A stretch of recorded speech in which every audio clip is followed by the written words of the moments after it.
الحمد لله حمد الشاكرين ونؤمن بإيمان الموقنين ونقر بإحدانيات إقرار الصادقين ونشهد أن لا إله إلا الله رب العالمين ونكلف الجن والإنس والملائكة المقربين أن يعبدوا عبادة المخلصين ونشهد أن سيدنا ومولانا محمدا عبده ورسوله سيد المرسلين صلى الله عليه وعلى جميع النبيين وعلى آله الطيبين وأصحابه الطاهرين أما بعد فقد انكشف لأرباب القلوب ببصيرة الإيمان وأنوار القرآن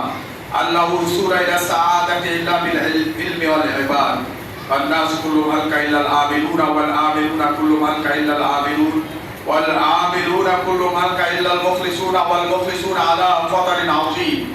فالعمل بغير نية على والنيات بغير إخلاص الرية وهو للنفاق كفا وما للصيام سواء والإخلاص من غير صدق وتحقيق هوى وقد قال الله تعالى في كل عمل كان بإرادة غير الله مشروبا مكمورا وقدمنا إلى ما عملوا من عمل فجعلناه هباء منثورا وقد قال الله تعالى ألا لله دين الخليص وقال تعالى إنما المؤمنون الذين آمنوا بالله ورسوله ثم لم يرتابوا وجاهدوا بأموالهم وأنفسهم في سبيل الله أولئك هم الصادقون وقال تعالى شهر رمضان الذي أنزل فيه القرآن هدى للناس وقال رسول الله صلى الله عليه وسلم لمؤذن أخلص دينك يكفيك العمل القليل ونادى رجل يا رسول الله ما الإيمان قال الإخلاص وقال عليه الصلاة والسلام إنما الأعمال بالنيات وإنما لكل امرئ ما نوى وقال عليه الصلاة والسلام لأبي بكر وعلى عنه بعد ركعه فالتفت إليه فقال رعانين وصدقين كالله رب الكعبة فاتك أبو بكر يومئذ بعد ركعه ثم جاء إلى النبي صلى الله عليه وسلم وقال رسول الله صلى الله عليه وسلم من صام رمضان إيمانا واحتسابا غفر له ما تقدم من ذنبه وقال لا أعوذ بالله من الشيطان الرجيم قل إني أمرت أن أعبد الله مخلصين له الدين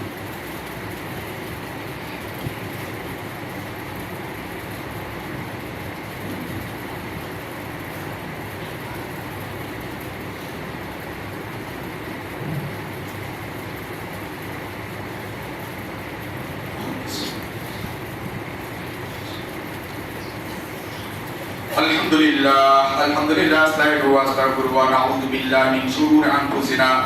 من يهده الله فلا مضل له ومن يضلل فلا هادي له واشهد ان لا اله الا الله وحده لا شريك له واشهد ان محمدا عبده ورسوله ارسله بالحق بشيرا ونذيرا بين يدي الساعه من يطع الله ورسوله فقد رشد من يعصم فانه لا يضر الا نفسه ولا يضر الله شيئا اعوذ بالله من الشيطان الرجيم ان الله وملائكته يصلون على النبي يا أيها الذين آمنوا صلوا عليه وسلموا تسليما اللهم صل على محمد عبدك ورسولك وصل على المؤمنين والمؤمنات والمسلمين والمسلمات وبارك على محمد وأزواجه وذريته قال النبي صلى الله عليه وسلم أرحم أمتي بأمتي أبو بكر وأشدهم في أمر الله عمر وأصدقهم حياء عثمان وأقضاهم علي وفاطمة سيدة النساء أهل الجنة والحسن والحسين سيد شباب أهل الجنة رضي الله تعالى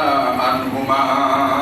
وأنت واسد الله واسد رسولي اللهم اغفر العباس وولد مغفرة ظاهرة وباطنة لا تغادر ذنبا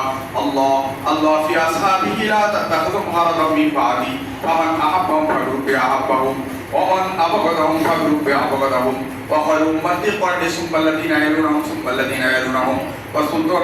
الله في الأرض ما نهانا سلطان الله في الأرض أهانه الله إن الله يأمر بالعدل والإحسان وإيتاء ذي القربى وينهى عن الفحشاء والمنكر والبغي يعظكم لعلكم تذكرون وقال تعالى فاذكروني أذكركم واشكروا لي ولا تكفرون